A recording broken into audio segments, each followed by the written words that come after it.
तो बीजेपी ने सोमवार को राजस्थान में 41 उम्मीदवारों की जो पहली लिस्ट जारी की वो उसके गले की फांस बनती जा रही है। पार्टी एक तरफ जीत की रणनीति पर माथापच्ची कर रही है तो दूसरी तरफ उसके अपने ही नेता सिरदर्द बने हुए हैं। पार्टी डैमेज कंट्रोल की कोशिश में लगी हुई है, लेकिन हर दिन बगावती सुर नए सिरे से उभर आते हैं। देखिए रिपोर्ट। बीजेपी में टिकट बंटवारे पर घमासान, कलह कंट्रोल का दावा करते बीजेपी नेता। कलह के बीच बीजेपी कैसे करेगी राजस्थान फतेह?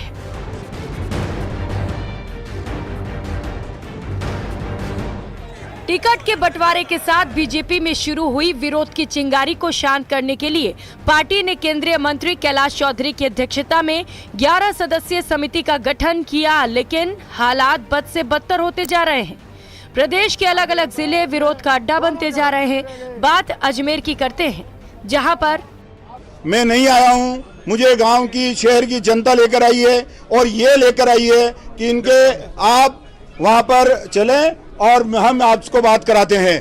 आज ये स्थिति क्यों आई? ये इसलिए आई कि हमारे यहाँ पर एक संगठन में एक सर्वोच्च व्यक्ति और उन्होंने अपनी दुकान चला रखी है, जस्ट लाइक कहता हूँ विधायक ने, जो हमारे जैसे वरिष्ठ व्यक्ति जिनका कि उनको जिताने में हमारा योगदान रहा, उसको पूछते तक नहीं है। दरअसल केंद्रीय मंत्री गजेंद्र सिंह शेखावत अजमेर में चुनाव प्रबंध कमेटी की बैठक लेने पहुंचे थे, लेकिन बैठक से पहले बीजेपी नेता सुभाष काबरा ने अपने समर्थकों के साथ जमकर हंगामा किया।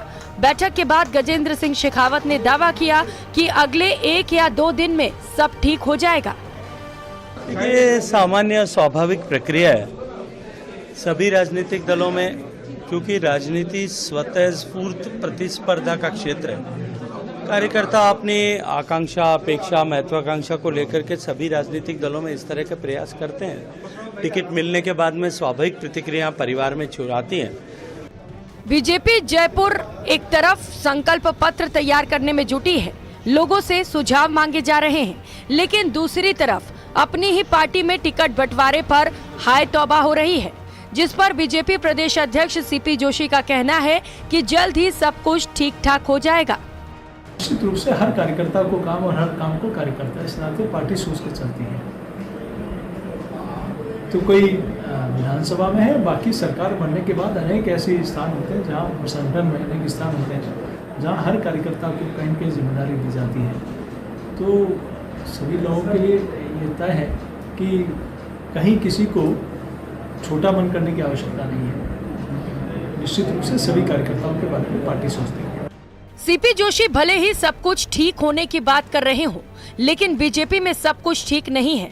उसकी ताजा तस्वीर है सीकर की, जहां टिकट वितरण से खफा पूर्व पालिका अध्यक्ष मधुसूदन भिंडा ने फतेहपुर विधानसभा सीट पर श्रवण चौधरी को टिकट देने का विरोध किया है।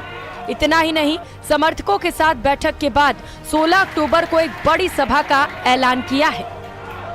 आपने कोई घबराने की आवश्यकता नहीं, जी का पीछे इतनी बड़ी ताकत है वो कार्यकर्ता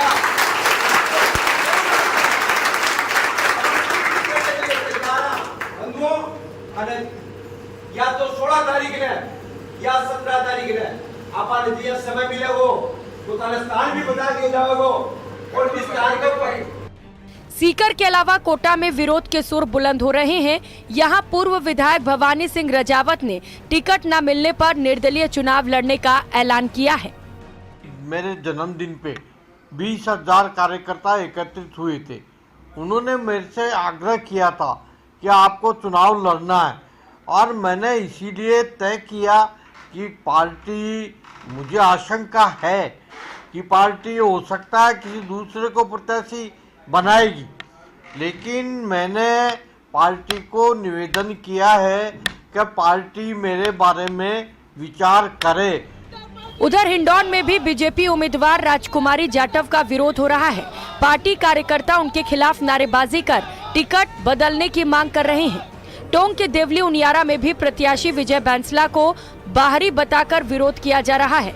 हर दिन बीजेपी के कद्दावर जयपुर पहुंच रहे हैं, लेकिन जिस तरीके से विरोध की आग दिन ब दिन धधक रही है, वो बीजेपी के लिए परेशानी का सबब बन सकती है।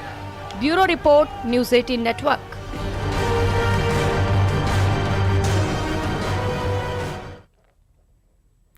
तो आगामी विधानसभा चुनावों की तैयारियों के मद्देनजर जयपुर सीमा में स्थित हर पेट्रोल पंप पर अनुज्ञप्ति आधार को कम से कम 1000 लीटर पेट्रोल और 2000 लीटर डीजल और 200 लीटर ऑयल का स्टॉक सुरक्षित रखने के आदेश जारी किए हैं।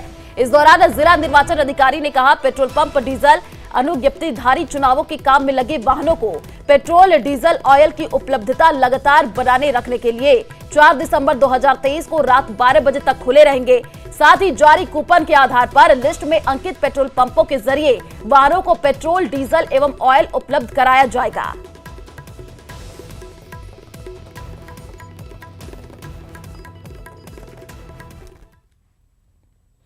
तो चलिए फिलहाल इस बुलेटिन में इतना ही। बाकी खबरों के लिए आप देखते रहिए News 18 राजस्थान। नमस्कार।